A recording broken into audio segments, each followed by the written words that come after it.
I would hear things like, you should kill yourself, and I would hear a lot of whispers like... For years, Alexis Hoffman says she was tormented by voices. It had started in 2009. She was a freshman in high school and had just come out of a physically, sexually, and mentally abusive relationship. She became angry and was filled with guilt and shame. My heart became callous after the abusive relationship because I felt like I could just never get right with God. Like I felt like I was too far gone, like I had messed up too much. Having pushed her Christian upbringing aside, Alexis would spend the rest of her high school years filled with drinking, drugs, sex, and cutting. By now, her parents, Ted and Robin, had realized the life their daughter was living. When the only thing that your daughter ever gave you was joy, and then you find out that she's doing drugs, sex, alcohol, it breaks your heart. By her senior year, she was being tormented by nightmares. Then came the voices. They tell me I'm useless and ugly, that I'm worthless and dirty. They tell me to just die, and I believe them.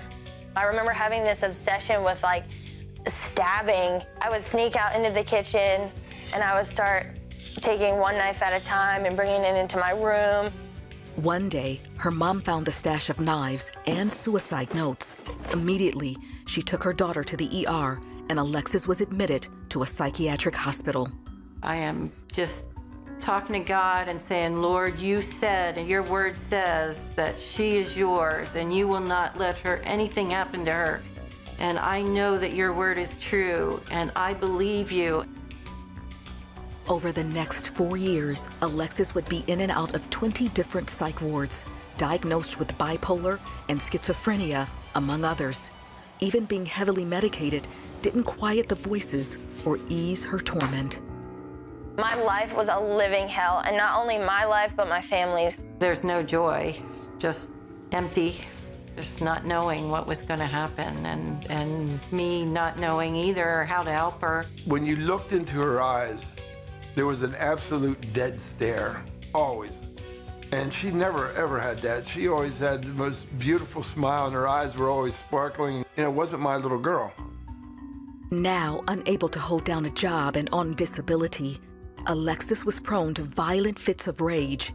She had no control over her actions, often blacking out.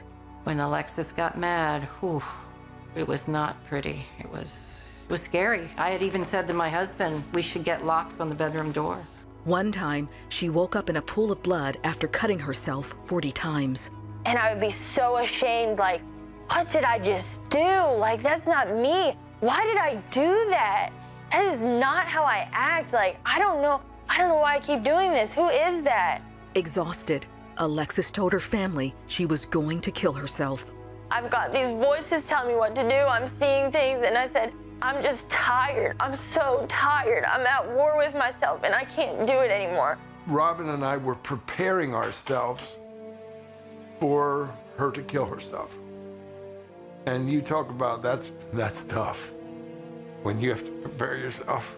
The next day, Robin took Alexis to a healing conference where Pastor Todd White was ministering. Alexis went to the altar. I thought to myself, these meds aren't working. These doctors can't help me. And I said a prayer to God. I said, God, if you're real, then I need you to show up, and I need you to show up in a big way. And if you don't, I'm killing myself tonight. Then Pastor White prayed for her. I could see her eyes going crazy. I knew that she had devils. I just looked at her and said, come out.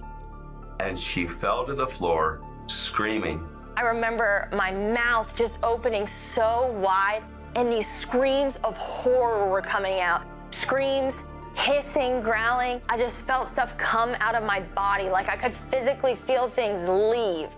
She got free and got delivered, not because of anything except the authority in the name of Jesus. I felt a peace that I had never felt before. Like, I could hear myself think. I felt restored and I felt new. And the love of God that I felt in that moment was like nothing I've ever felt before.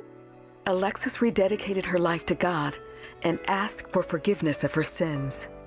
I was repenting like for past things and everything, but I knew in my heart of hearts too that those were cast into the sea of forgetfulness, and I was on this new path with him. We were up all night just praising God and just the miracle that happened. If you're wondering if God can heal people with a mental condition, the answer is yes, because he healed my daughter. Alexis stopped all her psych meds and has been free from mental illness ever since. Today, Alexis is married to Jonah. She's a substitute teacher and loves her new purpose in life, helping others find freedom from mental illness through Jesus Christ. If there's one thing I can tell you, it would be to cling to hope, and that is Jesus. Keep going to him. Don't get tired or weary of going to him. He's the only solution to your problems.